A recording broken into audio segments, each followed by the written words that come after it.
Iran और America के बीच शनिवार से परमाणु मुद्दे और प्रतिबंध हटाने के लिए अहम मीटिंग चल रही है। लेकिन इस बीच कुछ ऐसी खबरें आई जिससे यह समझा जा रहा है कि अमेरिका के किसी भी दबाव में अब तक तो ईरान नहीं आया है। डोनाल्ड ट्रंप ने इस बातचीत का ऐलान करते हुए कहा था कि हम ईरान के साथ सीधी बातचीत करना चाहते हैं और शनिवार को हुई बातचीत भी सीधी होगी, लेकिन अभी तक ऐसा नहीं हो पाया है। ये सिर्फ ट्रंप की बड़ी बड़ी खोखली बातें ही बनकर रह गई। ईरान के बयान से तो यही पता चलता है ये बातचीत ईरान की शर्तों के हिसाब से अप्रत्यक्ष, यानी कि दोनों देश सीधे तौर पर बातचीत नहीं कर रहे हैं। ईरान के विदेश मंत्रालय ने कहा है कि अमेरिका के साथ हो रही वार्ता ओमान की मध्यस्थता के साथ अप्रत्यक्ष रहेगी और सिर्फ परमाणु मुद्दे और प्रतिबंधों को हटाने पर ध्यान केंद्रित करेगी, जिससे यह साफ हो गया कि ईरान ने अमेरिका राष्ट्रपति डोनाल्ड ट्रंप की एक भी बात नहीं मानी और बातचीत अपने हिसाब से शुरू की और अपने हिसाब पे ही खत्म करने का वो ईरान दम भर रहा है। ओमान में दोनों देशों के बीच ये मीटिंग काफी हद तक पॉजिटिव भी रही।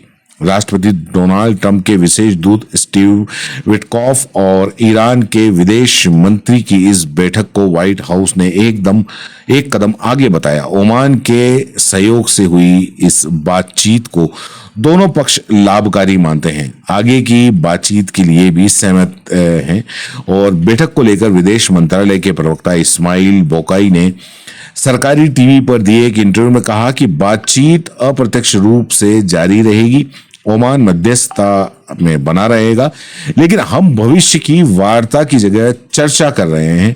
वार्ता केवल परमाणु मुद्दे और प्रतिबंधों को हटाने पर केंद्रित होगी। आपको बताते चले कि अमेरिकी राष्ट्रपति डोनाल्ड ट्रंप ने वार्ता शुरू करने से पहले ईरान को धमकी दी थी कि अमेरिका ईरान के साथ डील चाहता है। ट्रंप का कहना है कि हम चाहते हैं कि ईरान का परमाणु ताकत न हो। अगर हम इस डील पर नहीं पहुंचते हैं तो ईरान के लिए परिणाम बुरे होंगे और साथ ही ईरान पर हमले करने की धमकी दी थी और जिसका नेतृत्व इजराइल करेगा। अमेरिकी और ईरान के बीच हुई हाई लेवल बातचीत को व्हाइट हाउस ने न्यूक्लियर डील समाधान की दिशा में एक कदम आगे बताया और इस बातचीत में राष्ट्रपति डोनाल्ड ट्रंप की तरफ से उनके सोशल डिप्लोमेट स्टीव विटकॉफ और ईरान के विदेश मंत्री अब्बास अराची शामिल थे। ट्रंप ने दूत के इस बातचीत को सकारात्मक और रचनात्मक बताया। न्यूक्लियर डील पर बातचीत के लिए स्पेस मुहैया कराने के लिए अमेरिका ने ओमान को धन्यवाद दिया और व्हाइट हाउस ने कहा कि मुद्दे बहुत जटिल हैं और विशेष दूत विटक का सीधा संवाद आज एक पारस्परिक रूप से लाभकारी परिणाम हासिल करने की दिशा में एक कदम आगे था।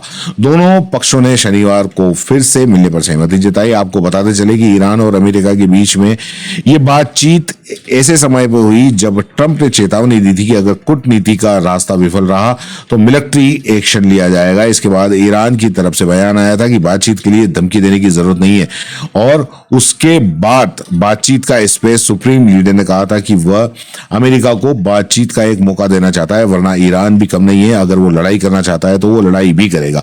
उसके बाद में बातचीत का दौर शुरू हुआ। देखते हैं किस नोट पे ये खत्म होगा।